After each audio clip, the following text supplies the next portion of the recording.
No one noticed them at first.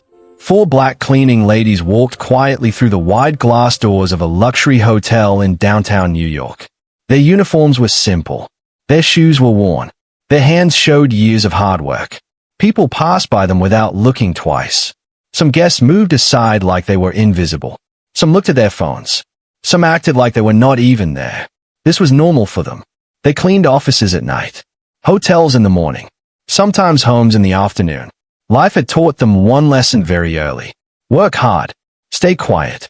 Don't expect respect. Inside the hotel lobby, sitting near the window, was a man very different from them. His name was Mr. Raymond. He was a billionaire. His suit was perfect. His watch alone could buy 10 houses. His face was calm, but his eyes were sharp. He was known for one thing: testing people. Mr. Raymond believed money showed the real face of a person. He believed that when people had no limits, their true character came out. That morning, he was watching. Not the rich guests. Not the staff. He was watching the four cleaning ladies. He had seen them clean the lobby every morning for weeks.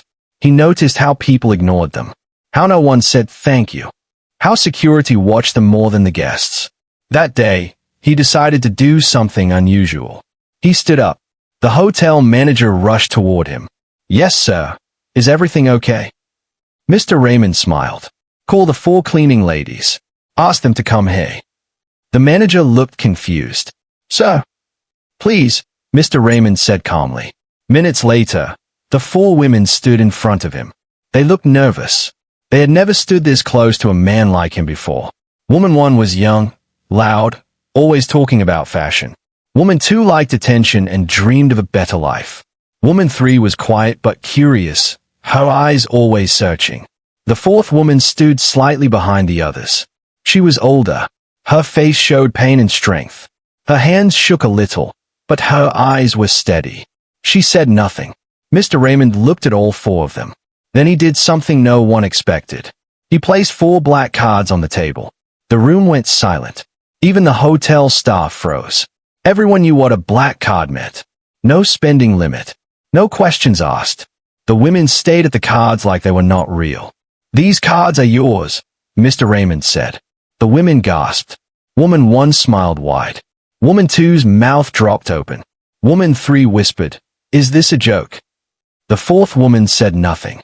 Mr. Raymond continued, "This is not a joke. Each of you can take 1 card." He paused. "Spend as much as you want today. Buy anything. Go anywhere. I will watch." The women looked at each other. Fear, excitement, shock. "But why us?" one asked.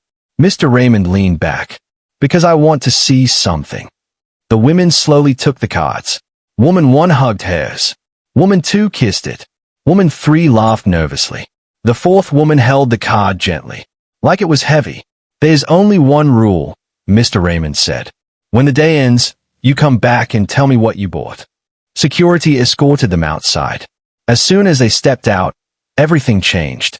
Woman 1 shouted, "I'm buying designer bags."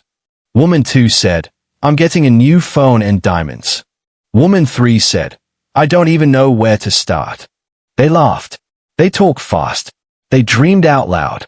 The fourth woman stood quiet again. Woman 2 looked at her. "Aren't you happy?" The older woman looked at the card in her hand. "I am," she said softly. "Just thinking."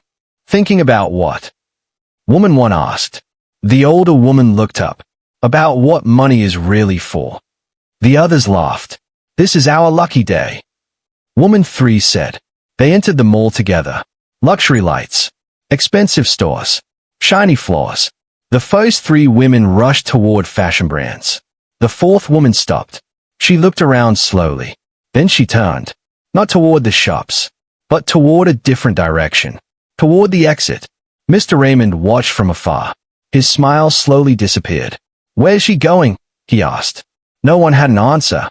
As the elevator doors closed behind her, Mr. Raymond felt something strange. For the first time that day, he was not in control, and he had no idea that this quiet black woman was about to change everything. The mall looked like another world. Bright lights, smooth floors, soft music. Everything smelled like money.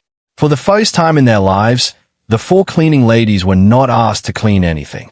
No mops, no buckets, no gloves, only a black card in each hand. Woman 1 walked fast. She entered the first luxury store like she owned it. "Bring me your best bags," she said loudly. The staff smiled fast. Too fast. Moments ago, they would not even look at her. Now, they treated her like royalty. She touched the bags, smiled, pointed, this one, and that one, and 2 of those. Her hands shook, but her voice was strong. She felt powerful. Woman 2 went straight to the electronics store. "I want the newest phone," she said. "And the watch. The expensive one." The salesman nodded again and again. "Yes, of course, Her heart beat fast. She took pictures. She laughed. "Look at me now," she whispered to herself. Woman 3 moved slower. She entered a beauty store. Perfume filled the air. She closed her eyes. For years, she cleaned bathrooms where the smell never left her clothes. Now, she sprayed expensive perfume on her wrist. She smiled. "I want this," she said quietly. 1 bottle became 3. 3 became 5. Each woman felt something new. Respect. Attention. Control. On the upper floor of the mall, Mr. Raymond watched everything through security screens. He crossed his arms. "Just like I thought," he said calmly. Money removed fee. Money showed desire. Security reported numbers. She spent 50,000. She crossed 100,000. "She's still shopping." Mr. Raymond nodded. Then he looked at the 4th screen. It was empty. "Where's the 4th woman?" he asked. The guard checked again. "She left the mall, sir." Mr. Raymond frowned. "Left?" "Yes, sir. She did not enter any store." Silence filled the room. That had never happened before. Outside the mall, the 4th woman stood alone. The city noise moved around her. Cars, horns, people. She held the black card in her hand. She remembered long nights cleaning floors until her knees hurt. She remembered counting coins for bus fare. She remembered hunger, but the card did not make her smile. She took a deep breath. Then she started walking. She walked past the jewelry stores, past the restaurants, past the lights. She crossed the street. On the other side was a hospital. Big, gray, quiet. She stopped in front of it. For a moment, she closed her eyes. Her hands trembled. Inside, the hospital was cold. The walls were white. The smell was sharp. At the billing desk, a young worker looked up. "Yes, I want to pay a bill," the woman said softly. The worker blinked. "Which bill?" She slid the black card across the desk. "All of it," she said. The worker stared. "All of what?" The woman looked at the paper on the desk.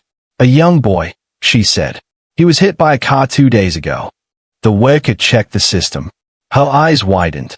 "This bill is very large," she said slowly. "That's okay," the woman replied. The worker looked at her clothes. Her shoes. "You understand the cost?" she asked. The woman nodded. "I understand life," she said. Back at the mall, the other women were tired but happy. Bags in their hands. Smiles on their faces. Woman 1 laughed. "This is the best day of my life." Woman 2 nodded. "We deserve this." Woman 3 looked around. "Where is she?" she asked suddenly. They looked around. The 4th woman was gone. On the security screen, Mr. Raymond leaned forward. "What did she buy?" he asked. The guard swallowed. "She is at the hospital, sir." Mr. Raymond's face changed. "Hospital," he repeated. "Yes, sir. She is paying medical bills." Mr. Raymond stood up slowly. For the first time that day, his test was not going as planned. Money was supposed to show greed. But this showed something else. And deep inside, he felt a question rise. What kind of woman walks away from unlimited money to walk into a hospital instead? The hospital was quiet. Too quiet. The 4th woman walked slowly through the long hallway. Her shoes made a soft sound on the clean floor. People passed her, but no one spoke. She held the black card tightly. Not like a gift, like a responsibility. At the billing desk, the young worker kept looking at her screen, then back at the woman. Her fingers froze on the keyboard. The worker said carefully, "This bill is very high." The woman nodded once. "I know. This child has no insurance," the worker continued. The surgery, the machines, the cat. It is a lot. The woman looked at the paper again. A small name. A young age. She swallowed hard. Please, she said. Just do it. The worker hesitated. Are you sure? She asked again. The woman lifted her eyes. They were calm, but full of pain. Yes, she said softly. I am sure. The worker slowly took the card and typed. The machine beeped once. Then again. Then approved. The worker's mouth opened. It worked, she whispered. The woman closed her eyes for a second. Not because she was happy, but because she was relieved. She turned to leave. The worker called. The woman stopped. Why? The worker asked quietly. Why would you do this? The woman thought for a moment. Then she said, because someone once helped my son too late. And she walked away. In another part of the hospital, a small boy lay on a bed. Machines breathed for him. His mother sat beside him, her face tired, her eyes red. A nurse walked in.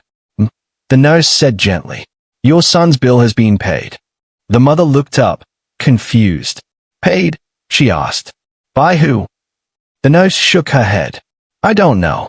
It was anonymous. Tears filled the mother's eyes.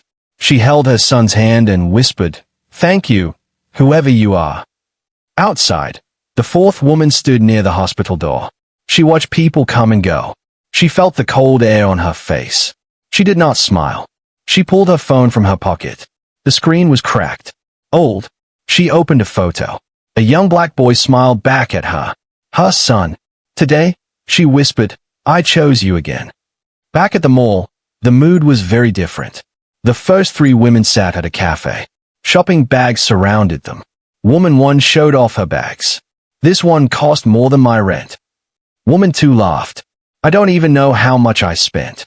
Woman 3 smiled, but something felt off. She didn't buy anything, she said. So what? Woman 1 replied. That's her choice. But Woman 3 looked uneasy. Meanwhile, Mr. Raymond stood in the security room. He stared at the hospital screen. The fourth woman walked out calmly. No bags. No smiles. No excitement. What is her name? He asked. The guard checked the file. Ms. Evelyn, sir. Mr. Raymond repeated it quietly. Evelyn. He had tested many people before. Rich people, poor people, smart people. They all failed in the same way. They took. Evelyn gave. He watched her cross the street and disappear into the crowd. For the first time in years, Mr. Raymond felt something heavy in his chest. He remembered his own childhood. Private schools. Warm meals. Safety. He had never feared a hospital bill. He had never lost a child. Bring her back, he said suddenly. The guard looked surprised. Sir. When the day ends, Mr. Raymond said, I want to hear her story first. The mall doors opened again. The three women returned, tired but happy. Security guided them back to the hotel. They waited. Minutes passed. Then the door opened again. Evelyn walked in. Still calm. Still quiet. No bags in her hands. The other women stared. Woman 2 whispered, Did you even shop? Evelyn looked at her. Yes, she said. Mr. Raymond leaned forward. What did you buy? He asked. Evelyn met his eyes. A second chance, she replied. The room went silent. And in that silence, Mr. Raymond realized something terrifying. This woman was not impressed by money, and that made her the most dangerous person he had ever tested. The room stayed quiet for a long moment. Mr. Raymond sat still, staring at Evelyn. A second chance, he repeated slowly. The other women looked confused. Woman 1 laughed a little. What does that even mean? Evelyn did not answer her. She placed the black card gently on the table, as if it did not belong to her. Mr. Raymond noticed that. Most people held the card like a trophy. She treated it like a tool. You may continue shopping, Mr. Raymond said finally. The day is not over. The three women smiled again. Thank you. Woman 2 said quickly. They rushed out with their bags, already talking about where to go next. Evelyn stayed behind. Mr. Raymond watched her carefully. You don't want more? He asked. Evelyn shook her head. Not today. Silence filled the room again. Then where will you go? He asked. Evelyn looked out the window. There's another place I need to see. Mr. Raymond nodded to security. Take her, he said. They walked outside together. This time, a black car waited. Evelyn hesitated. I have never been in one of these, she said softly. Mr. Raymond smiled slightly. Today, you can. The car moved through the city. Tall buildings turned into older streets. Luxury stores disappeared. The driver stopped in front of an old apartment building. Paint was falling. Windows were cracked. The front door was broken. Mr. Raymond frowned. This is where you wanted to come? He asked. Yes, Evelyn said. She stepped out of the car slowly. Her eyes scanned the building. Pain crossed her face. Why here? Mr. Raymond asked. Evelyn took a deep breath. I lived here once. The building felt heavy. Children's voices echoed in her memory. Laughter, then silence. She walked to the entrance. Inside, the hallway was dark. A man from the real estate office waited nervously. This place is for sale, the man said quickly. But it's old. Most buyers don't want it. Evelyn looked at the stairs. How many apartments? She asked. 16, the man replied. Families? She asked. Yes. Evelyn nodded. I want it. The man blinked. You want 1 unit? No, Evelyn said. All of it. Mr. Raymond turned to her sharply. All of it, he repeated. Yes, she said again. The real estate man swallowed. It will cost a lot, he warned. Evelyn looked at the black card in her hand. That is why I still have this, she said. Mr. Raymond stared at her. You could buy a mansion, he said. A life of comfort. Evelyn looked at him. I already know what comfort feels like, she said. It lasts only a moment. She walked through one apartment. Peeling walls. Old floors. She touched the wall gently. A mother lives here, she said. With 2 children. Mr. Raymond stiffened. How do you know? Because I was her, Evelyn replied. They entered another room. A man lost his job, she said. He drinks too much. Another room. A boy used to sleep here, she said quietly. He never woke up. Mr. Raymond's breath caught. He stopped walking. Evelyn turned to him. This building is broken, she said. But not the people. The real estate man cleared his throat. So, should I prepare the papers? Evelyn nodded. Yes. Back at the hotel, the 3 women returned again. More bags. More smiles. They talked loudly. But when they entered the room, something felt different. Mr. Raymond was standing now. Evelyn stood beside him. Between them lay a folder. What is that? Woman 3 asked. Mr. Raymond looked at the women. She bought something, he said. Woman 1 laughed. Finally. What? Woman 2 asked. Mr. Raymond opened the folder. An entire apartment building. The room froze. Evelyn spoke softly. People live there, she said. They need safety more than shine. Mr. Raymond looked at her again. And in that moment, he understood something painful. This was no longer a test. This was a mirror. And he did not like what he saw. The building felt quiet. Too quiet. Evelyn stood in the empty apartment, holding the folder of papers in her hands. The room smelled old, like dust and memories that never left. Mr. Raymond watched her closely. You know this place very well, he said. Evelyn did not answer right away. She walked to the window. Outside, kids played in the street. Their laughter floated up, soft but sharp at the same time. I lived here 20 years ago, she said finally. Mr. Raymond stayed silent. This was not always a broken place, Evelyn continued. It was small, but it was home. She moved to the corner of the room.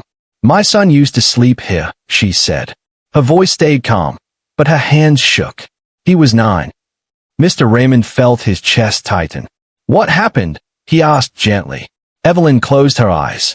Life happened, she said. She sat on the floor slowly.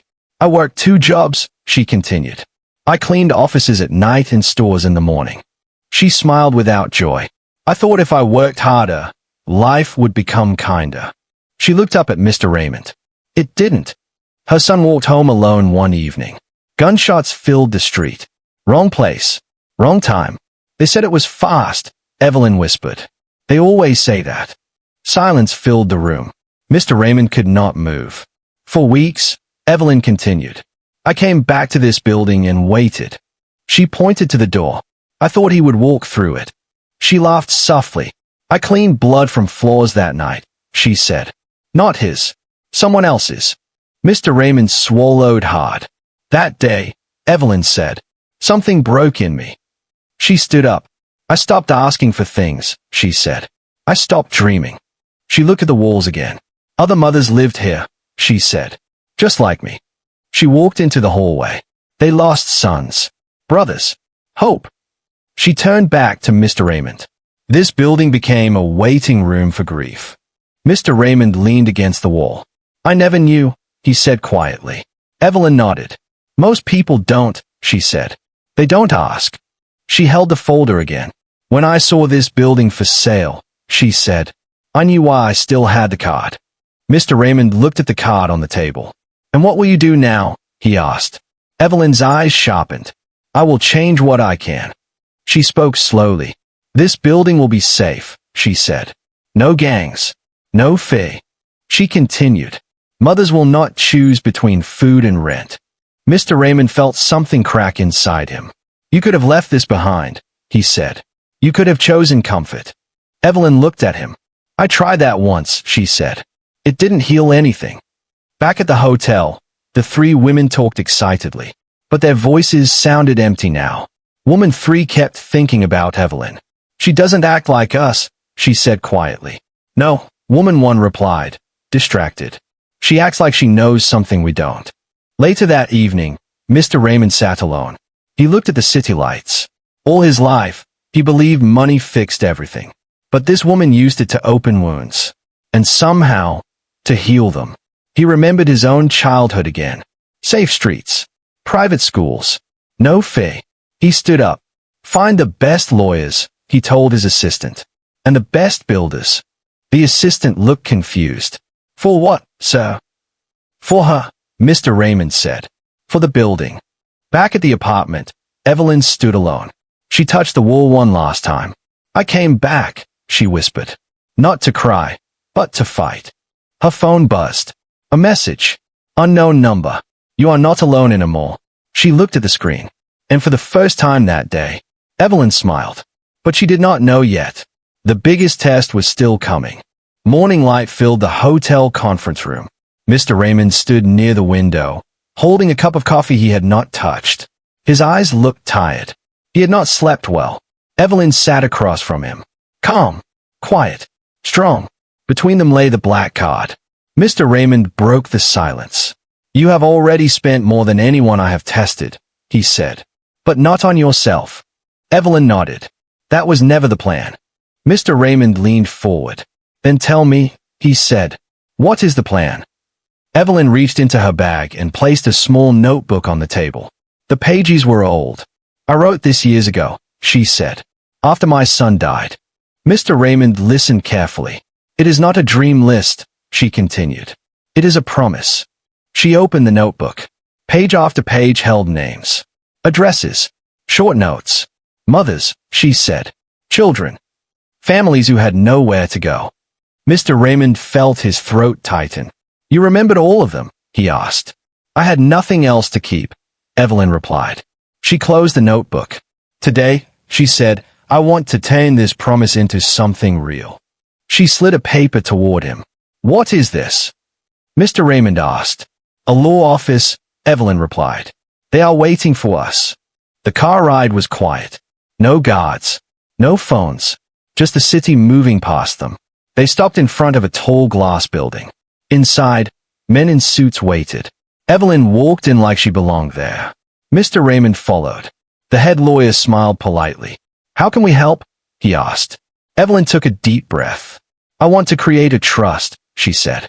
The room went still. A trust? The lawyer repeated. Yes, Evelyn said.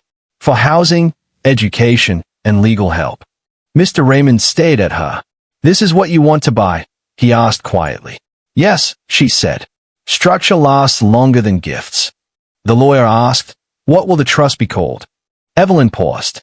She looked down at her hands. Then she said a name. Her son's name. Mr. Raymond felt the air leave his lungs. The lawyer nodded slowly. We will need funding, he said. Evelyn placed the black card on the table. All of it, she said. The lawyer hesitated. This is a very large commitment. Evelyn looked at him. So was motherhood. Mr. Raymond stood up suddenly. The room looked smaller. This was supposed to be a test, he said. Evelyn looked at him. It still is, she replied. The lawyer began writing. Documents were printed. Signatures signed. Each sound felt heavy. When it was done, the lawyer smiled. The trust is now active, he said. Mr. Raymond did not speak. He stayed at the papers. All his life, he had moved money to grow power. This woman moved money to give power away. Outside the office, Mr. Raymond leaned against the wall. His hands shook. I gave you a card, he said slowly, to see who you were. Evelyn looked at him. And what did you see? She asked. Mr. Raymond swallowed.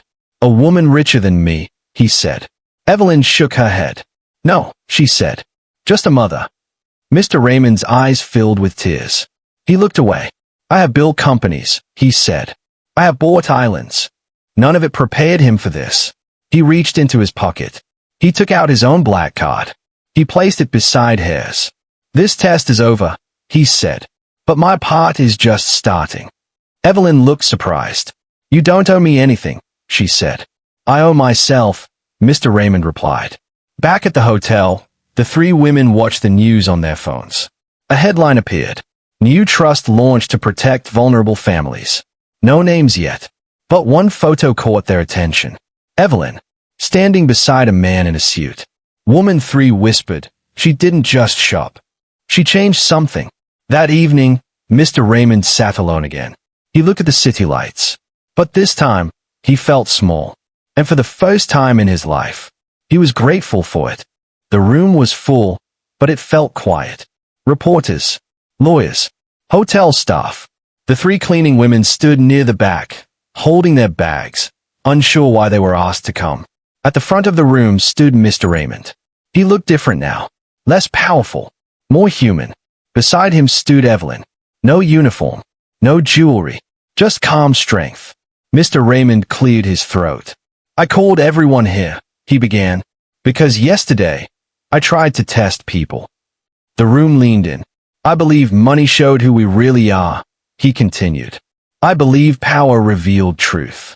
He paused and looked at Evelyn. I was wrong. Murmurs filled the room. Mr. Raymond raised his hand. I gave 4 black cards to 4 women who clean this city every day, he said. 3 bought things. 1 built something. The reporters started whispering fast. Evelyn stood still. She did not buy for herself, Mr. Raymond said. She bought safety, hope, future.